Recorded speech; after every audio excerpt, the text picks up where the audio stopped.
Dit is een radiografisch bestuurbare auto op modelbouwbrandstof, op methanol zoals ze dat noemen. En dat maakt behoorlijk veel toeren. En hier wordt ook serieus wedstrijden mee gereden en mee geraced. Dus zoals je net zegt, wel heel erg leuk. Ja, dit is mijn eigen hobby ook en daar heb ik ook mijn werk van gemaakt. Dus ik verkoop ze ook voor mijn brood.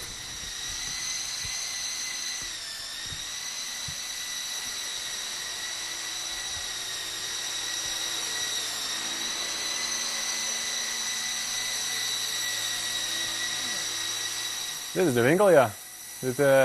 Hier staan eigenlijk alle spulletjes voor, ook voor mannen. Dus veel mannenhobbyartikelen heb ik. Dus van bouwpakketjes tot helikopters, vliegtuigen, modelauto's. Het is ook heel erg leuk om te doen.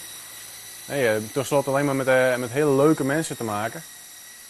En mensen komen hier eigenlijk altijd voor hun plezier, hè? Niet om voor de Belastingdienst. Is het vroeger wat de men bejaarden wat kregen? Nou, dat zeker niet. Nee, maar niet zoals dingen zoals dit hoor, dat absoluut natuurlijk niet. Maar dus ook, ik denk ook niet dat dit voor kinderen is niet. En spul voor kinderen heb ik ook wel. Hè, maar dat is een bij moderen dan maar denk. Nou, die kan bijna niet meer achterop zitten, ja. Maar dit is meer voor de volwassenen of de oudere jeugd.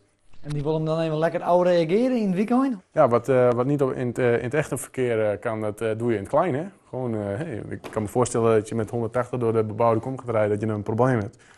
Maar ja, als je even een leuk terrein opzoekt en je gaat even lekker bashen met zo'n auto, lekker crossen, dan kan je dat in principe ongestraft doen. Oh. Sorry!